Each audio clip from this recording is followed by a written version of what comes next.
राम मंदिर दान चोरी केस में पुलिस को अविनाश शुक्ला के बाद 5 अन्य आरोपियों से पूछताछ की इजाजत मिल गई है। अयोध्या की विशेष जज की कोर्ट से पुलिस को जेल में जाकर पूछताछ करने की इजाजत मिली है।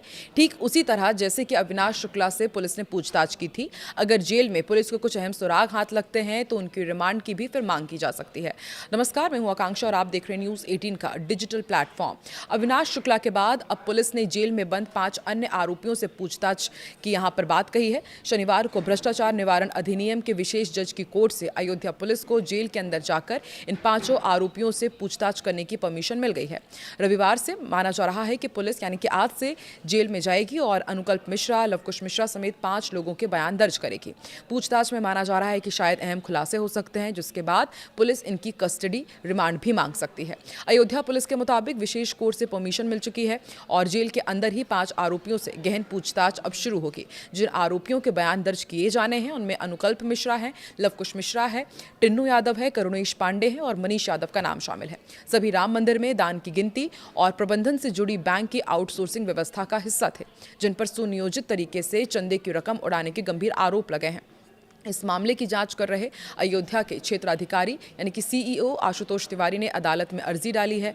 उन्होंने भ्रष्टाचार निवारण अधिनियम के विशेष जज रजत वर्मा की कोर्ट में एक अर्जी दाखिल की थी, जिसमें 5 आरोपियों से जेल के अंदर पूछताछ करने की अनुमति मांगी गई थी। कोर्ट ने मामले की गंभीरता को देखते हुए ये अर्जी स्वीकार कर ली। अब पुलिस की एक विशेष टीम जेल में जाकर इन सभी से आमने सामने सवाल जवाब करेगी। आपको बता दें कि इससे पहले अयोध्या पुलिस ने इसी मामले के मुख्य आरोपी अविनाश शुक्ला से भी पहले जेल में जाकर पूछताछ की थी। जब जेल की पूछताछ में कई अहम सुराग मिले तो पुलिस ने कोर्ट से उसकी कस्टडी रिमांड मांगी थी। 13 घंटे की उस कस्टडी रिमांड के दौरान पुलिस ने अविनाश की निशानदेही पर चोरी के पैसों से खरीदी गई सेकेंड हैंड ब्रेजा कार, लाखों रुपए नगद और ज्वेलरी बरामद की थी। पुलिस के सूत्रों के मुताबिक रविवार से जेल में इन 5 आरोपियों से पूछताछ होगी। इनके बयान दर्ज किए जाएंगे। ये पता लगाने की कोशिश की जाएगी कि इस पूरी चोरी का मास्टरमाइंड आखिर है कौन, पैसों का बंटवारा कैसे होता था और बाकी की रकम कहां निवेश की गई है। इसके बाद जांच में सामने आए तथ्यों के आधार पर और जरूरत पड़ने पर पुलिस इन 5 आरोपियों की एक-एक करके कोर्ट से पुलिस कस्टडी रिमांड भी मांग सकती है, ताकि गबन किए गए पैसों की अधिक से अधिक रिकवरी हो सके। राम मंदिर दान चोरी मामले की जांच तेजी से आगे बढ़ रही है। इसी बीच आरोपियों को लेकर बड़ा खुलासा हुआ है। बताया जा रहा है कि जेल में बंद सभी आरोपी डरे हुए हैं। वहीं पुलिस को इनका कोई आपराधिक रिकॉर्ड नहीं मिला है। इसके अलावा कहा जा रहा है कि इन्होंने कोई प्लानिंग भी नहीं की थी, ना ही इससे पहले कोई चोरी की थी। वहीं इस पूरे मुद्दे को लेकर सियासी उबाल भी मचा हुआ है। संभल सांसद जियाउर रहमान बर्क राम मंदिर का नाम नहीं लेते हैं, लेकिन राम मंदिर में दान चोरी पर उन्होंने बीजेपी पर निशाना साधा।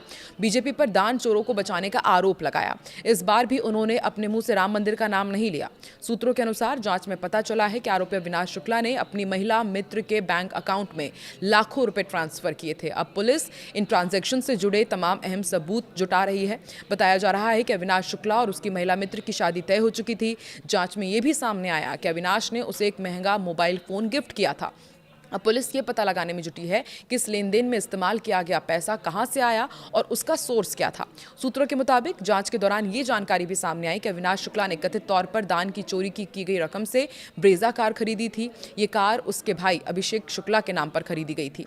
पुलिस अब बैंक अकाउंट, वाहन खरीद से जुड़े डॉक्यूमेंट्स और डिजिटल लेन देन की बारीकी से जांच कर रही है। अधिकारियों का मानना है कि इस फाइनेंशियल रिकॉर्ड से पूरे नेटवर्क और पैसों के इस्तेमाल की तस्वीर और साफ हो जाएगी। हालांकि इन सभी जानकारियों के आधिकारिक पुष्टि अभी पुलिस की ओर से नहीं की गई है। फिलहाल जांच की जा रही है और पुलिस मिले हुए साक्ष्यों के आधार पर आगे की कार्रवाई कर रही है।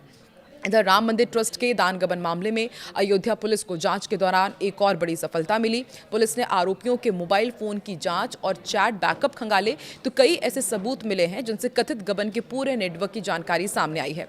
सूत्रों के मुताबिक मोबाइल चैट से ये पता चला है कि साल 2025 के मई महीने में करोड़ों रुपए के लेन देन को लेकर आरोपियों के बीच बातचीत हुई थी। इसी दौरान दान के पैसों के बंटवारे को लेकर उनके बीच विवाद भी हुआ था। जांच में यह भी सामने आया कि आरोपियों के बीच बड़े विवाद को शांत कराने और आपसी तालमेल बनाए रखने की जिम्मेदारी अभिषेक शुक्ला ने निभाई थी। ये भी बताया जा रहा है, माफ कीजिएगा, अविनाश शुक्ला ने निभाई थी और बताया जा रहा है कि अविनाश शुक्ला और अनुकल्प के बीच भी पैसों के बंटवारे को लेकर कहासुनी हुई थी। पुलिस की पूछताछ और डिजिटल जांच में यह भी सामने आया है कि राम मंदिर परिसर में दान की रकम की काउंटिंग के दौरान कथित तौर पर पैसों की चोरी की जाती थी और इसके बाद रकम का आपस में हिसाब किताब और बंटवारा किया जाता था। सूत्रों के अनुसार आरोपियों के मोबाइल फोन से मिली चैट, बैकअप और अन्य डिजिटल डेटा ने जांच को नई दिशा दी है। इन इलेक्ट्रॉनिक सबूतों में कथित लेन देन, आपसी बातचीत और पैसों के बंटवारे से जुड़े कई अहम सुराग मिले हैं। फिलहाल अयोध्या पुलिस इन सभी डिजिटल सबूतों की गहन जांच कर रही है और अधिकारियों का मानना है कि मोबाइल फोन से मिले रिकॉर्ड इस पूरे मामले में कई और बड़े खुलासे कर सकते हैं और इन्हीं के आधार पर अब आगे की कानूनी कार्रवाई की जाएगी। तो जिस तरीके से चढ़ावे की कथित चोरी की जांच के बीच अब ये नया मोड़ सामने आया है, वरिष्ठ अधिवक्ता आलोक कुमार ने अयोध्या के जांच अधिकारी और डीएसपी आशुतोष तिवारी को एक पत्र लिखा है और उन सार्वजनिक हस्तियों के बयान दर्ज कराने की मांग की है जिन्होंने इस मामले में बड़े पैमाने पर भ्रष्टाचार और चोरी के आरोप लगाए।